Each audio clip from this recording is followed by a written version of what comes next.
You've got to be kidding me! Zix exclaimed, his ocular sensors widening in disbelief as he scrutinized the holographic display. They're deploying humans to the front lines? What in the name of the Galactic Senate are they contemplating? Commander Vrook, a seasoned veteran of the Zarn Empire's armed forces, couldn't suppress a chuckle at his young lieutenant's outburst. Oh, my dear Zix, you have a vast amount to assimilate about the cosmos. Humans may appear fragile and yielding, but believe me, they are far from it. Zix and Tenny twitched in bewilderment. But sir, they originate from a Class 12 death world.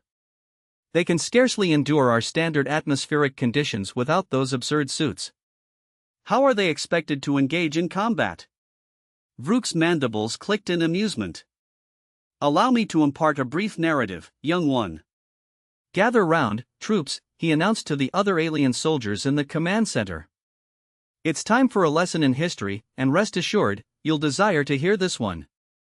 The assembled aliens, a motley assortment of various species from across the galaxy, clustered around their commander.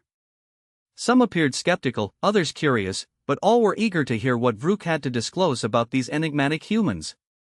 Now, envision this, Vrook began, his voice adopting a theatrical tone.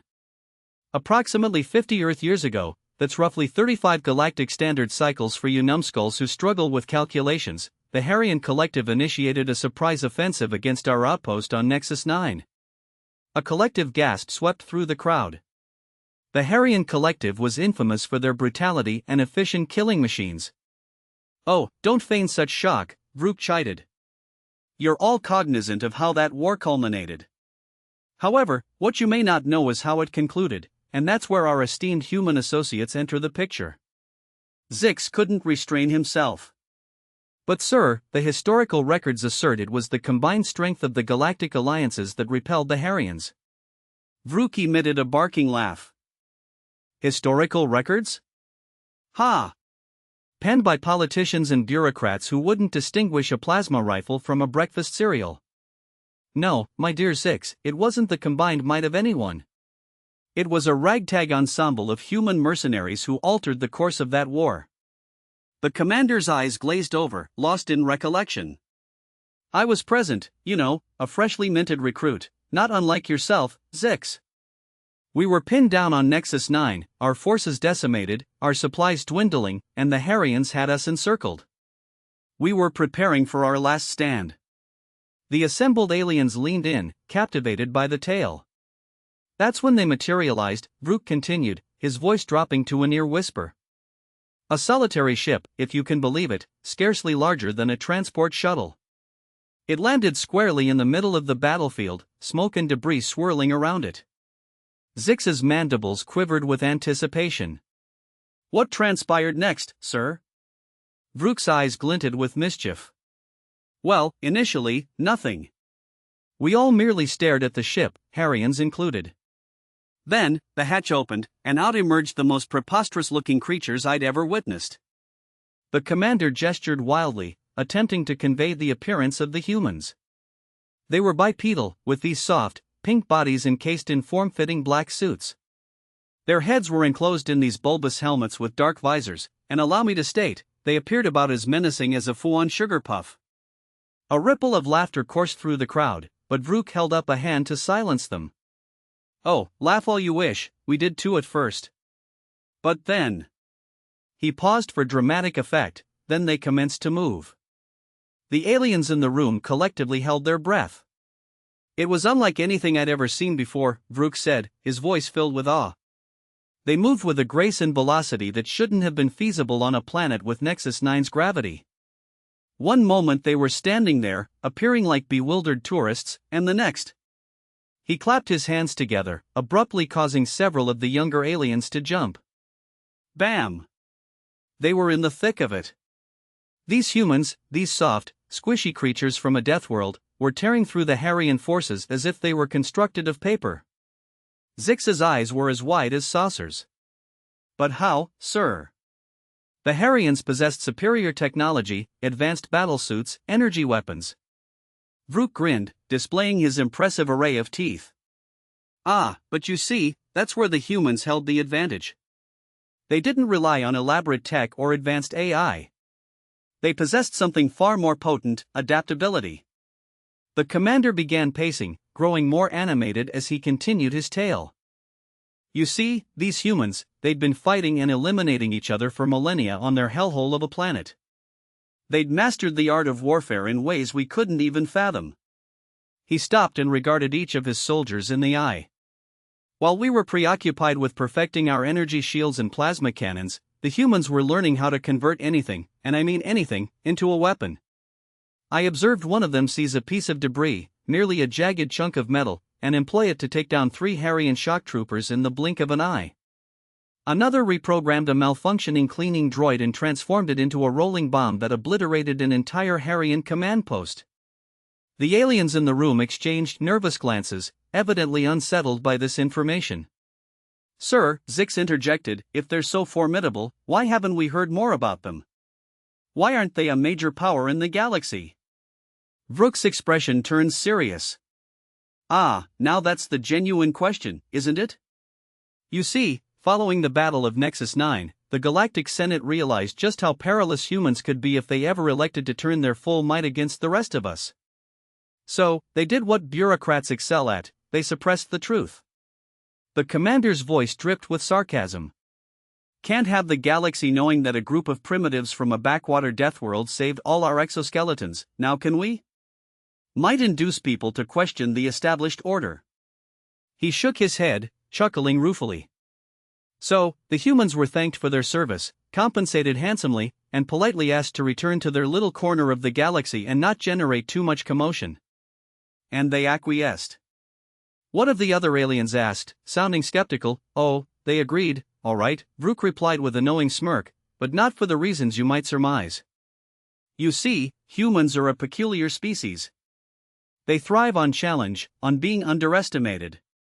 They accepted the Senate's offer not because they were intimidated, but because they perceived an opportunity.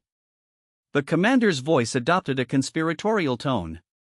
Consider this. While the rest of the galaxy disregards them, assuming they're merely some primitive species scarcely worthy of notice, the humans have been quietly observing, learning, and preparing. Zix and Tenny drooped as the implications sank in. So, you're asserting that all this time? Vrook finished for him. The humans have been playing the long game. And now, my dear troops, they're about to re-enter the galactic stage in a big way. As if on cue, a loud rumbling shook the command center. The aliens rushed to the view screens, gasping at what they saw. Descending through the atmosphere were dozens of ships, unlike anything they'd seen before. They moved with an impossible agility, effortlessly evading the enemy fire that filled the sky. All right, you lot. Vrook barked, snapping his troops back to attention. Show's over. Time to prepare for the real fireworks. As the aliens scrambled to their stations, Zix couldn't help but ask one last question. Sir, if the humans are so formidable, why do they require our assistance? Vrook's expression softened for a moment. They don't, Zix. We require theirs. With that cryptic statement, the commander turned his attention to the tactical displays, leaving his young lieutenant to ponder the true nature of their new allies. Captain Sarah Havoc Rodriguez grinned as her dropship punched through the planet's upper atmosphere, the hull glowing red-hot from the friction. She relished this moment, the transition from the cold vacuum of space to the chaotic maelstrom of planet fall. All right, you beautiful disasters, she announced to her squad over the comms. Who's ready to remind the galaxy why they should have never forgotten about us? A chorus of whoops and battle cries answered her, the excitement palpable even through the tiny speakers of their helmet comms. That's what I like to hear, Sarah laughed, her fingers dancing over the dropship's controls with precision. Now, let's review the plan one last time, just so our alien friends don't soil themselves when we hit the ground. Her second-in-command, a burly man with more scars than skin showing, chuckled. You mean we have a plan beyond kick-ass and take names, Cap? Sarah rolled her eyes, though her grin never faltered. Very funny, Brick. But seriously, we need to at least pretend we're professionals here. The Galactic Senate is monitoring this up closely, and we don't want to give them any excuse to sideline us again. She pulled up a holographic display of the battlefield, the swirling chaos of the ongoing fight rendered in miniature before her. All right, listen up. Our primary objective is to secure the enemy's central command post. Intelligence suggests it's located here. She pointed to a heavily fortified structure near the center of the map. Now, I know what you're thinking, but Cap, that's suicide. It's the most heavily defended position on the whole damn planet. Sarah's voice dripped with mock concern. A chorus of laughter filled the comms. And you'd be right, if we were playing by their rules, Sarah continued, her eyes glinting with mischief. But we're not. We're humans, and we fight dirty. She zoomed in on the holographic display, highlighting several key points around the enemy stronghold. These are their power generators. They're employing a new type of shielding technology that our alien allies haven't been able to crack. But guess what? It's got one teensy little flaw. Let me guess, Brick interjected. It can't handle a good old-fashioned electromagnetic pulse? Sarah's grin widened. Give the man a cigar. That's right, folks. One well-placed EMP, and their fancy shields go bye-bye. She tapped a few more controls, and the hologram shifted to show the interior of the enemy base. Once the shields are down, we split into 3 teams. Alpha Team, led by yours truly, will hit them head-on. We'll be the flashy distraction, drawing their attention and firepower. Bravo Team, led by Brick, will exploit the chaos to infiltrate through these maintenance tunnels. She highlighted a network of narrow passages running beneath the base. Your job is to locate and secure their data core. We want their intel, and we want it intact. Charlie Team, Sarah continued, addressing the final group, you've got the most crucial job of all. While the rest of us are making noise and stealing data, you're going to find and neutralize their leadership. A lean, wiry woman with close-cropped hair and eyes that seemed to glow with an inner fire spoke up. Any preferences on how we handle the head honchos, Cap? Sarah shrugged. Dealer's choice, whisper. Alive is preferable, they might possess valuable information. But if they resist, well, dead men tell no tales, but they also can't fight back. The woman called Whisper nodded, a predatory smile playing across her lips. Any questions? Sarah asked, looking around at her team. A young soldier, fresh-faced and eager, raised his hand. Cap, what about the alien forces we're supposed to be supporting?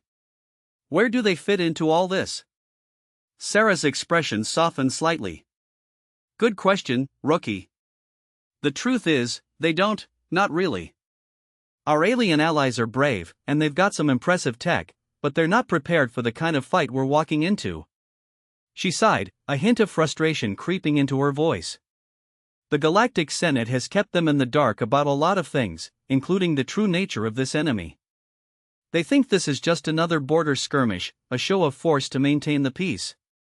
The captain's eyes hardened. But we know better. This isn't a skirmish, it's the opening move in a war that could consume the entire galaxy. And right now, we're the only ones equipped to stop it. A solemn silence fell over the squad as the weight of Sarah's words sank in.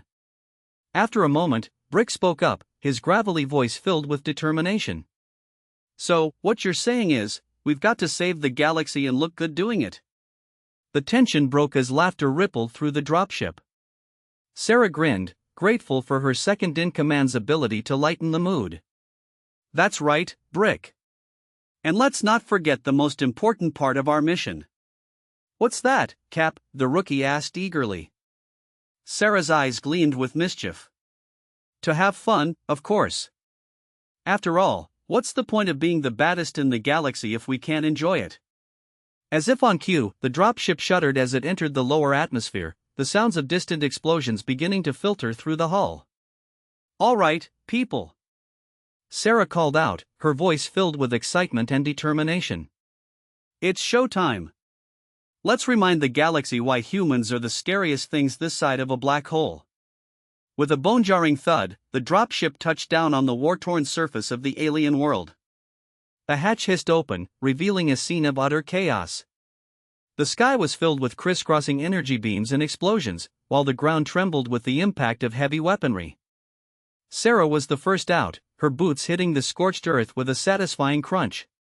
She took a deep breath, savoring the acrid smell of ozone and burning metal that filled the air.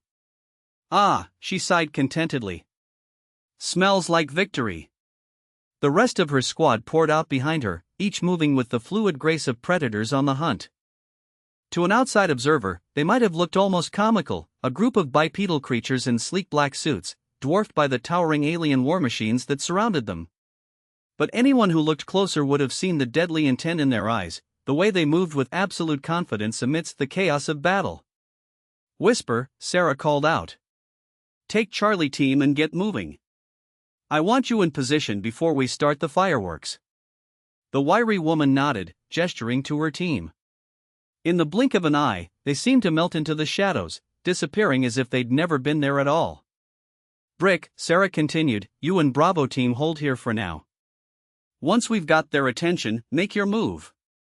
"Roger that, Cap," Brick replied with a grin. "Try not to have too much fun without us." Sarah laughed. "No promises." "All right, Alpha team, you're with me. Let's go introduce ourselves to the neighbors." As her team fell in behind her, Sarah activated her comm link to the alien command center. "This is Captain Rodriguez of the Human Expeditionary Force. We're on the ground and moving to engage. Try to keep up, boys." Back in the command center, Zix's jaw dropped as he watched the human squad move across the battlefield. "Commander Vrook, are you seeing this?" The old veteran chuckled. "Oh, I'm seeing it, all right.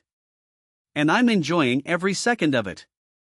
On the main view screen, the humans were cutting a swath through the enemy forces with terrifying efficiency. They moved like water, flowing around obstacles and through gaps in the enemy lines that shouldn't have existed. But how are they doing that?" Zix sputtered. "They're not even using energy shields." Vrook's eyes gleamed with admiration. "They don't need shields, my young friend. They have something far more effective: unpredictability." As if to prove his point, one of the humans, a massive, scarred individual that the commander assumed must be the one called Brick, suddenly charged straight at an enemy war machine 10 times his size. The alien troops manning the behemoth seemed momentarily stunned by the audacity of the attack. That moment of hesitation was all Brick needed. He leaped, his powerful legs propelling him far higher than should have been possible in the planet's heavy gravity. Then, with a move that looked almost casual, Brick slapped something onto the war machine's hull as he sailed past. A heartbeat later, the entire vehicle shuddered and went dark, its systems fried by a localized EMP burst. "Holy cosmic dust," Zix breathed. "Did you see that, sir?" Vrook nodded, a satisfied smile playing across his mandibles. "I told you, didn't I? Humans are full of surprises." Meanwhile, on the battlefield, Sarah was having the time of her life. She danced through the chaos, her movements a deadly ballet of precision and power. With each step, each perfectly aimed shot, she reminded herself why she loved her job so damn much. "Rookie," she called out, spotting a group of enemy soldiers trying to flank them on their six. The young soldier spun, his reflexes honed by countless hours of training. Without hesitation, he lobbed a small, innocuous-looking sphere into the midst of the approaching aliens. For a moment, nothing happened. The enemy soldiers looked at the object in confusion, some even laughing at what they perceived as a pathetic attempt at an explosive. Then, the sphere burst open, releasing a cloud of shimmering particles that quickly enveloped the alien troops. Their laughter turned to screams of panic as the nanites went to work, disabling their weapons and scrambling their communications. Sarah grinned. "Nice work, kid. You're starting to get the hang of this." The rookie beamed at the praise, though his celebration was short-lived as another wave of enemies crested a nearby hill. "Incoming!" Brick's voice boomed over the comms. "Looks like the welcome wagons arrived, and they brought friends." Sarah's eyes narrowed as she assessed the new threat. A massive column of enemy vehicles was bearing down on their position, kicking up clouds of dust and debris in their wake. Well, she mused, a wicked grin spreading across her face. "Looks like it's time for Plan B." Brick's laughter rumbled through the comm channel. "Oh, I love Plan B. It's always so explosive." Sarah keyed her comm, connecting to the alien command center. "Commander Vrook, you might want to tell your boys to cover their eyes. Things are about to get bright." Back in the command center, Vrook raised an eyebrow, or what passed for one in his species, at Sarah's warning. "Zix, what are they planning?" he muttered. Before Zix could even begin to formulate a response, the main view screen erupted in a blinding flash of light. When the glare faded, the entire enemy column had vanished, replaced by a massive, smoking crater. "By the cosmic egg!" Zix gasped. What was that?" Vrook chuckled, though there was a hint of unease in his voice. "That, my young friend, is why you never underestimate a human. If they have a saying on their world, go big or go home, it seems they chose to go big." On the battlefield, Sarah surveyed the destruction with a satisfied nod. "All right, people, let's not get cocky. That'll slow them down, but it won't stop them. Whisper, what's your status?" The comm crackled to life, Whisper's voice coming through clear despite the background noise of combat. "We're in position, Cap, ready to crash this party whenever you give the word." "Excellent," Sarah replied. "Brick, how about you?" "Just waiting on your signal, boss," came the gruff response. "My trigger finger's getting itchy." Sarah's grin widened. Everything was falling into place perfectly. She took a moment to appreciate the beautiful chaos surrounding her, the acrid smell of ozone, the thunderous roar of explosions, the staccato rhythm of weapons fire. It was, in her humble opinion, the symphony of the universe. "All right, boys and girls," she announced, her voice filled with anticipation. "It's time for the grand finale. Whisper, you're up. Make it count."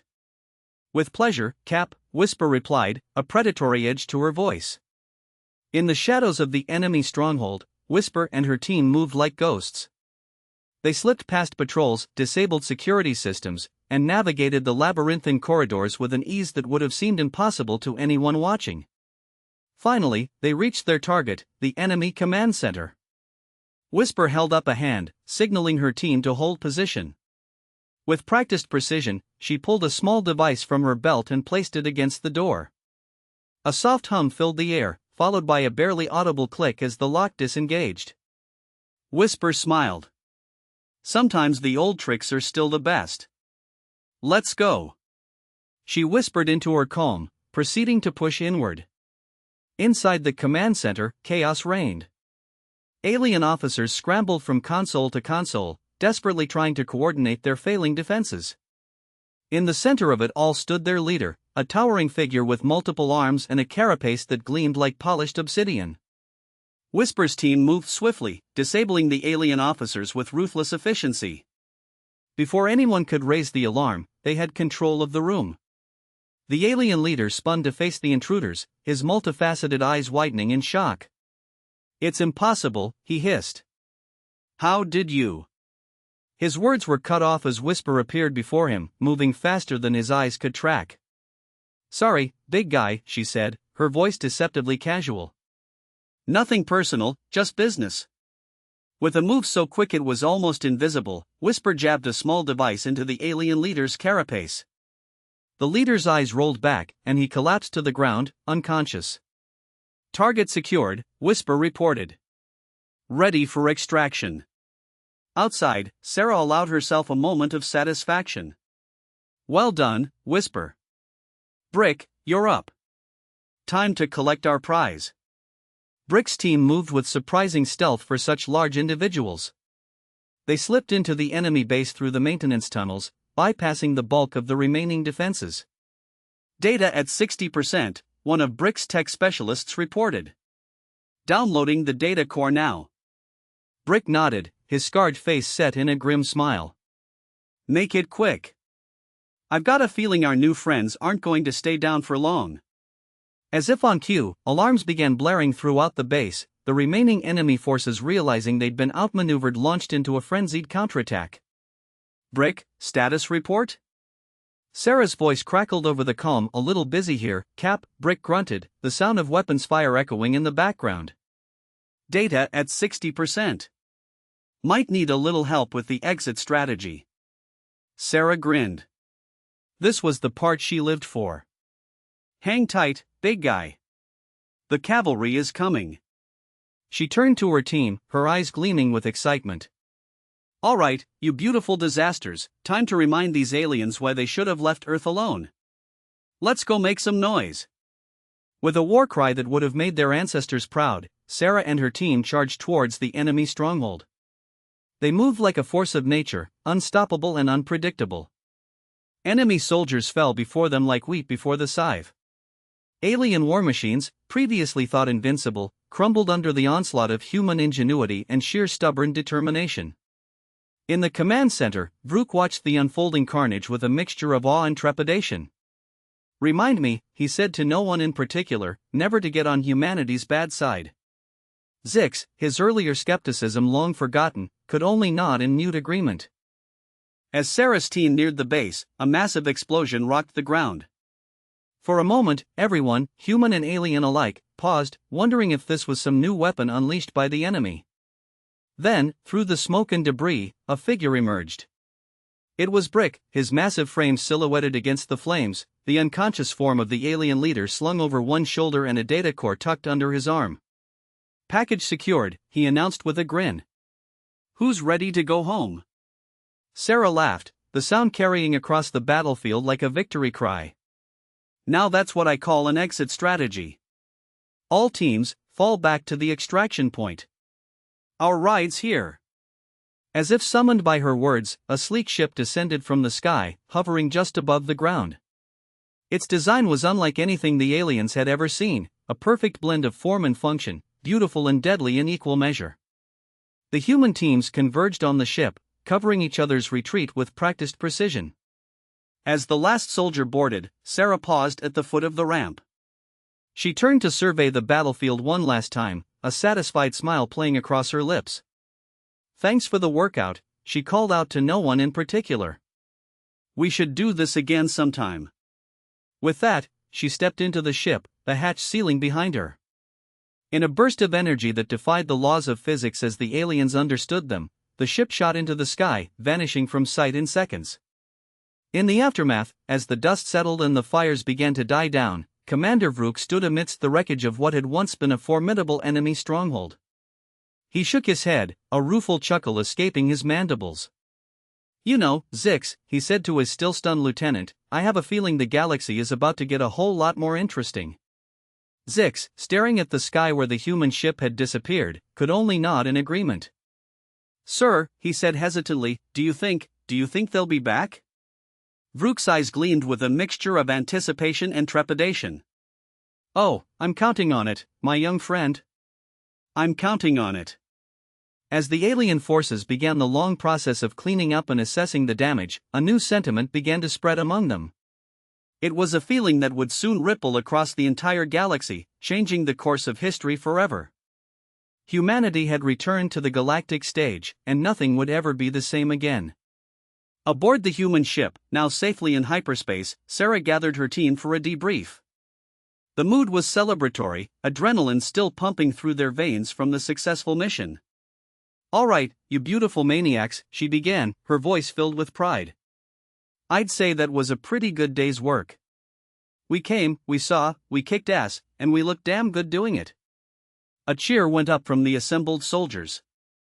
But let's not forget, Sarah continued, her tone growing more serious. This was just the beginning. The galaxy is about to remember why they should have kept a closer eye on Earth, and not everyone's going to be happy about it.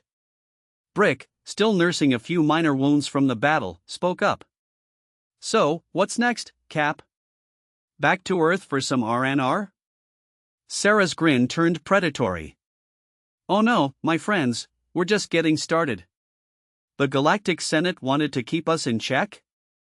Well, they're about to learn that you can't put a leash on a force of nature. She pulled up a holographic display of the galaxy, highlighting several key points. These are the locations of other enemy strongholds we've identified. Over the next few weeks, we're going to hit them hard and fast. By the time we're done, the entire galaxy will know that humanity is back on the playing field. The rookie, his eyes wide with a mixture of excitement and apprehension, raised his hand. But Cap, won't that put a target on Earth's back? What if they retaliate? Sarah's expression softened slightly. Good question, kid, and you're right to be concerned. But here's the thing, Earth's been preparing for this moment for decades. While the rest of the galaxy thought we were content to stay in our little corner, we were building, innovating, and training. She zoomed in on the holographic display, showing Earth surrounded by an intricate network of defenses. Trust me, anyone who tries to mess with our homeworld is in for one hell of a surprise. Whisper, who had been quietly observing from the corner, finally spoke up. So, what's the endgame here, Cap? Are we gunning for a seat on the Galactic Senate? Sarah laughed, the sound filled with genuine amusement. Oh, Whisper, always thinking 10 steps ahead. No, we're not after a seat at their table. We're here to flip the damn table over and build a new one where humanity gets the respect it deserves. She looked around at her team, her expression filled with determination and pride. Make no mistake, people, what we're doing here isn't just about proving ourselves, it's about securing humanity's place in the galaxy. It's about ensuring that our children and our children's children will have a universe to explore that's free from threats like the one we just faced. The ship's AI chimed in, its voice calm and collected. Captain, we're approaching the coordinates for our next target. ETA, 15 minutes. Sarah's grin widened. Perfect timing. All right, team, you heard the lady. Gear up and get ready. It's time to remind the galaxy why humans are the scariest things in the universe. As her squad dispersed to prepare for their next mission, Sarah took a moment to herself. She gazed out at the swirling colors of hyperspace, a small smile playing across her lips. You know, she mused to no one in particular, I always dreamed of seeing the stars. Never imagined I'd be conquering them. With a chuckle, she turned away from the viewport and headed to the armory. After all, the galaxy wasn't going to save itself. And as the human ship hurtled through the vast expanse of space, carrying its cargo of the most dangerous creatures in the universe, the rest of the galaxy held its collective breath. The age of human dominance had begun, and nothing would ever be the same again. The end, or perhaps just the beginning.